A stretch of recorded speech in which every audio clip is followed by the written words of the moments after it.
dedicated to Eastern and Southern Kentucky. This is WYMT Mountain News Weekend Edition. Good evening, I'm Madison Carmouche. A murder suspect that carjacked and abducted 2 women on Saturday has died after a shootout with police. David Maynard led law enforcement on a multi-state search for 2 days. Matt Lackritz was in Wayne County and spoke with his neighbors that say the community is shaken after the events. A 2-day search across 3 states for David Maynard came to an end early Sunday morning. Maynard was charged in connection with an alleged murder in Ohio. West Virginia State Police say he engaged a special response team at a gas station in Cerrito, with shots being fired after a hostage situation. Maynard died at a hospital from his injuries. The search for Maynard began Friday night after Ironton Police Chief Dan Johnson says they got a report of shots fired and a woman tied up in a home in the 2600 block of South 3rd Street. 39-year-old female was tied up using cords, and they cut her loose, proceeded to clear the rest of the house, and they found a 78-year-old male deceased laying on the floor. Johnson says the victim is Donald Wood, Maynard's stepfather.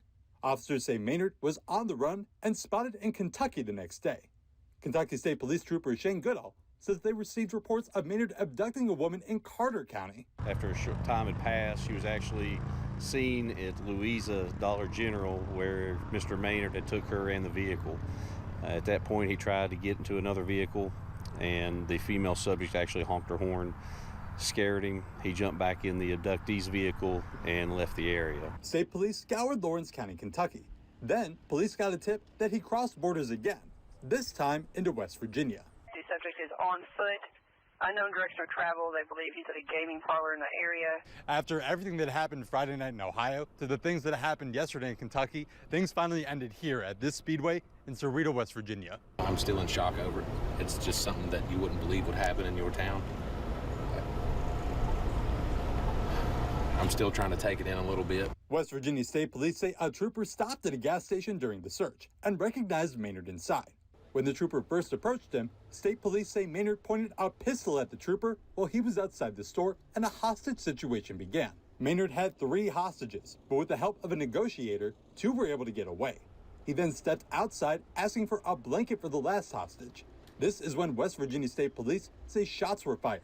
James Edwards and Brendan Atkins, who often go in that speedway, say they're happy the hostages made it out alive. Even though they are unharmed, there's still a grieving process going on. This doesn't ever happen. Every single morning I grab my coffee, grab my breakfast right there, head to work, tell them I have a good day, and I get a phone call that this happens. It's mind-blowing. Investigators say there are still unanswered questions. Kentucky State Police trying to narrow down how Maynard got to Cerrito. It was too far of a distance within the timeline in order to walk it, so he had to have either been drove there or he'd abducted a woman and stole the vehicle. 3 communities shaken in the aftermath of Maynard's crimes. Matt Lackritz, WSAZ News Channel 3, Wayne County. Kentucky State Police are asking if anyone knows how Maynard got from Louisa area to Cerrito to please contact them. A grand jury has indicted a Somerset woman following the death of her mother.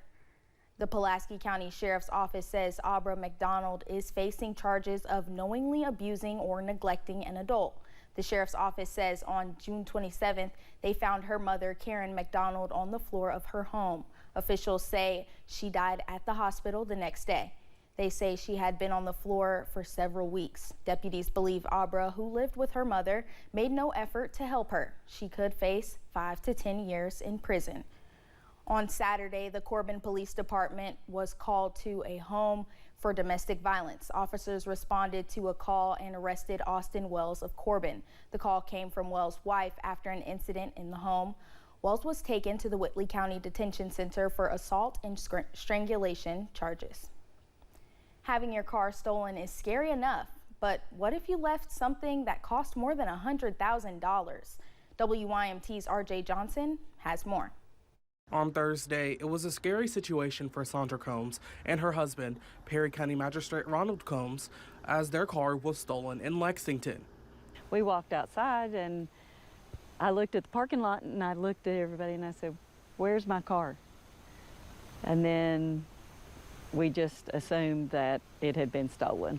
Not only was the car stolen, but something inside the car was also taken, something that would have been hard to replace: Ronald's prosthetic arm. We had called our friends here. I had called Hazard City Police. I had called Happy, the mayor. We had told him about what had happened, and on the way home, we had talked about we have Sirius XM radio. Combs says they immediately thought the worst. I actually cried because, you know, the car is replaceable. I don't know if we would ever be able to replace his arm if that was stolen. You know, $110,000 is hard to come up with, you know. So they started making calls. Oh my gosh, you know, we know our car is going to be destroyed. We know that, you know, we'll never find the arm. And, you know, we were talking about putting a reward out for the arm because nobody else can really use it because it's customized to fit his arm. The satellite radio was how police were able to track down the car, which was still in the area of where they were eating.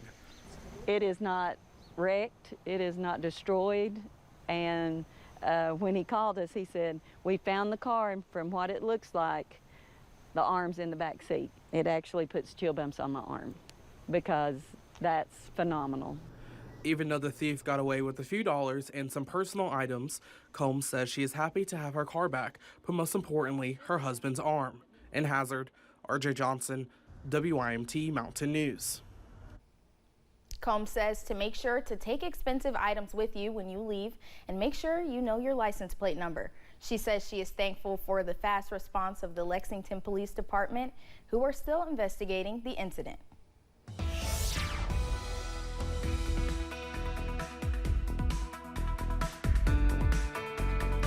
Well, we are tracking some drier air across the mountains as we close out the weekend, also moving into the work week, but some more rain chances are on the way. Here's a look at the radar tonight. A few spotty showers near the Howard Rogers Parkway in Perry County, also into Leslie, Clay, Laurel, Whitley, Knox County. Nothing too heavy, but a few spotty showers are possible as we go into tonight. Most of us are dry, though. Also not too bad in terms of temperature, middle to upper 60s, 68 for Jackson, 66 for Pikeville, and 66 also in Manchester and Somerset. As we go into tonight, those lows fall into the middle and lower 60s as you wake up on Monday, so not too bad. However, we are watching out for some areas of dense fog as you wake up and walk out the door, so giving you the first alert for some dense fog as you wake up on Monday. And speaking of your Monday, a warmer day is on tap. Temperatures top out in the middle to lower 80s, watching out for possibly a stray shower or thunderstorm. Most of us, though, are dry on Monday, but more rain chances on the way by Tuesday, Wednesday, and then some fall-like temperatures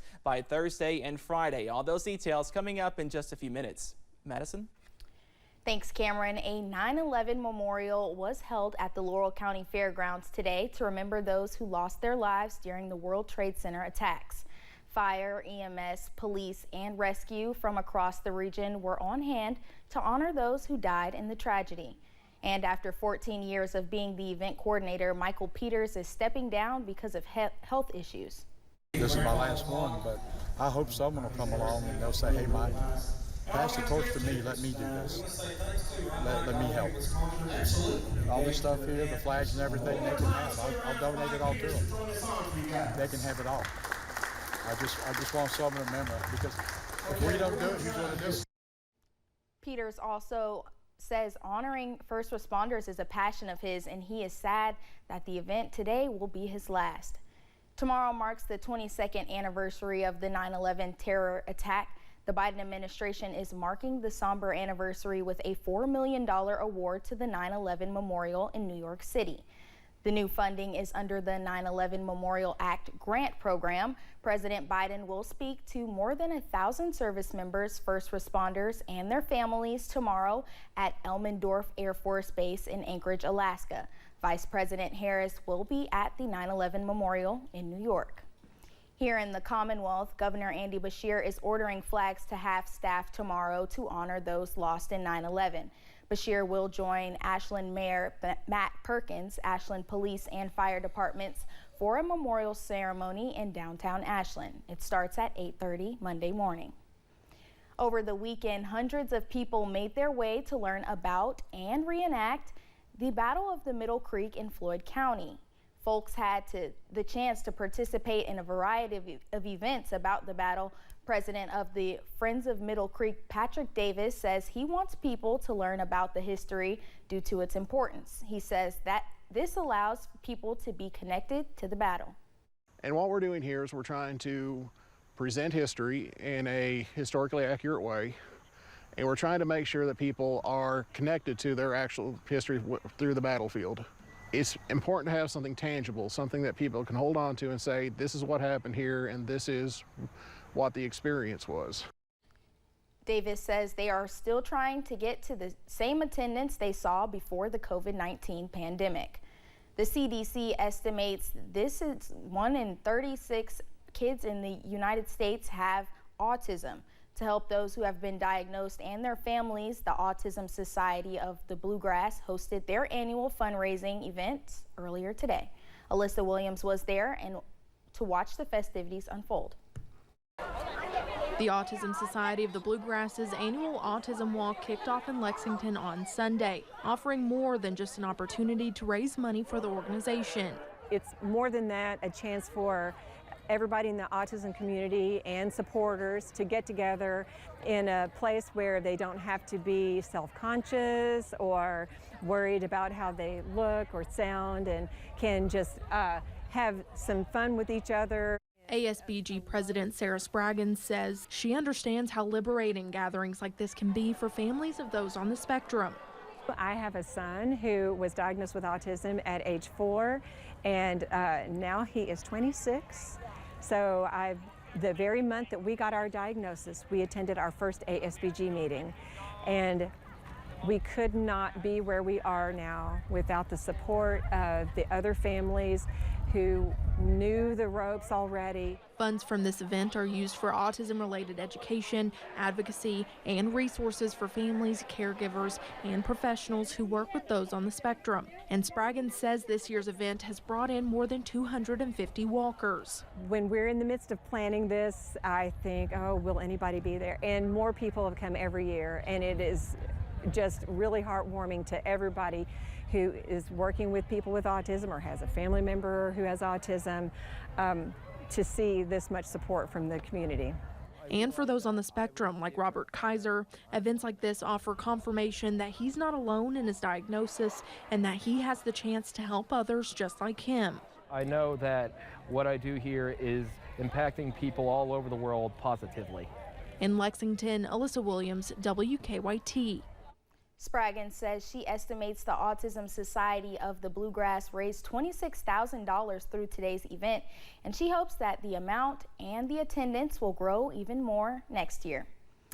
The Viper community is mourning the loss of Kerry Crutcher after he died on Saturday. Crutcher died at the UK Medical Center in Lexington at the age of 76. He was an active member of the community. Crutcher was the chairman of the Leatherwood Reenactment Committee and a member of the East Kentucky Blacksmith Association. You can find details about the visitation, funeral, and burial on our website, WYMT.com. Coming up at 11, one Eastern Kentucky doctor receives special recognition for his work in the ICU. Plus, we are tracking stray rain chances on Monday, but higher chances on the way by the middle of this week. Those details coming up after this break.